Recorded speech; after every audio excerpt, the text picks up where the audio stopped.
오늘도 바쁘니 빠르게 알아볼게요. 현재의 대한민국 출산율이 매 분기마다 바닥을 뚫고 있죠? 곧 지하도 볼 수 있을 것 같은데 최근에는 관악구에서 기어이 0.4를 뚫었다고 합니다. 원래 국가의 인구는 어느 수준까지 올라가다가 다시 자연스럽게 내려오게 되는 게 정상입니다. 근데 지금의 떨어지고 있는 속도는 너무 심각한 수준으로 가파르게 내려오고 있는 건데 이대로 가면 대한민국은 그대로 소멸되고 말겠죠. 오죽하면 CNN에서도 한국의 저출산 문제는 단순히 돈 문제가 아니며 더 이상 돈만으로는 해결할 수 있는 수준을 넘었다고 분석합니다. 거기다 구독자 2천만 명을 보유한 해외 과학 유튜브조차도 한국의 출산율을 심각하게 보고 있는데 한국의 출산율은 여성 1인당 0.8명으로 세계 최저 수준입니다. 이는 오늘날 가입 연령의 한국인 100명이 자녀를 40명 갖게 된다는 의미입니다. 그러면 그 사람은 16명의 자녀를 갖게 되고 그 사람은 6명을 갖게 될 것입니다. 아무 변화도 없다면 100년 안에 청년 인구는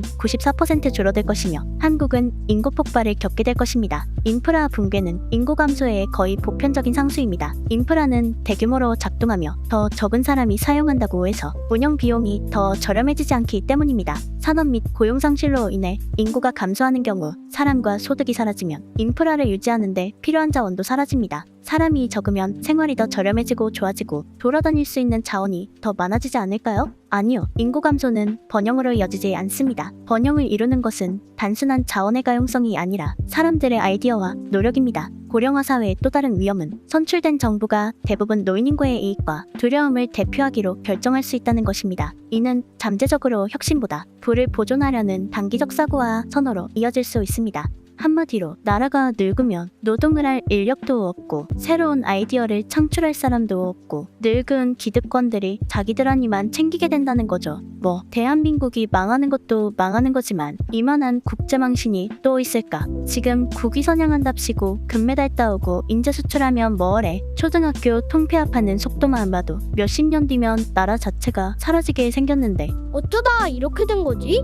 먼저 실제 출산율 감소의 원인은 다양하죠. 집값이니 취직이니 찾다 보면 끝도 없어요. 자, 문제의 원인을 거꾸로 순서대로 짚어봅시다. 맨 처음 아기를 낳으려면 결혼을 해야겠죠? 근데 지금 결혼식장 폐업하는 수준만 봐도 갈수록 결혼율이 미친 듯이 감소하고 있습니다. 그럼 결혼율이 왜 감소할까? 결혼을 하려면 남녀가 연애를 해야겠죠. 근데 그 연애를 안 합니다. 연애를 안 하는 이유는 뭘까? 왜냐면 지금 대한민국은 건국 이래 최대의 남녀 갈등을 겪고 있기 때문이죠. 자, 그럼 그 남녀 갈등의 원인은 또 어디에 있을까? 결론부터 말하면 페미 때문입니다. 물론 출산율 감소에 대한 원인을 찾자면 다양하겠지만 남녀 갈등에 대한 원초적인 원인은 페미가 1순위예요. 실제로 2001년생부터 2004년생을 대상으로 배우자 선호도 조사를 한 걸 보면 여자는 반페미인 남자를 부정적으로 보고 남자는 페미인 여자를 부정적으로 볼 만큼 젊은 남녀가 배우자를 선택하는 데 있어서 상대방의 사상이 페미냐 아니냐는 엄청나게 중요한 요인으로 작용하고 있죠.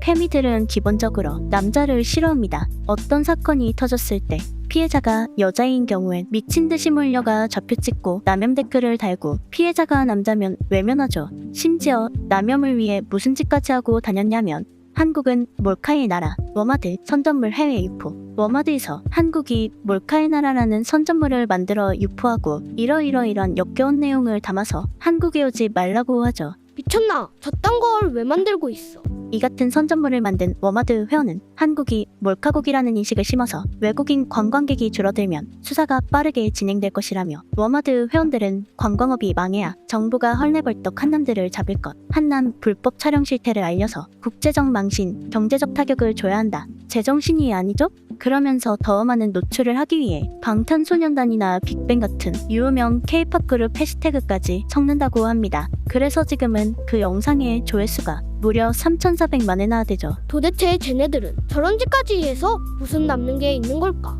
저런 식으로 남녀 갈등이 심해지면 연애를 안 하고 연애를 안 하면 결혼을 안 하고 결혼을 안 하면 출산을 안 하고 출산을 안 하면 인구가 감소되겠죠. 그럼 인구가 감소되면 국가의 경제력과 함께 국가를 지킬 국방력도 감소되는 겁니다. 그렇게 점점 나라가 돈이 없고 힘이 없어지면 결국 어떻게 될까? 결국은 대한민국을 후루룩 쩝쩝하고 싶어 안 달라 있는 저 북쪽에 있는 두 빨갱이들한테 적화통일 되는 겁니다. 그니까 쟤네들 하는 걸 쭉 지켜보면 무슨 간첩이나 하는 짓들을 하고 있어요. 실제로 내가 간첩이라면 이라는 유명한 현수막 내용도 보면 지금 쟤네들이 하고 있는 짓 그대로입니다.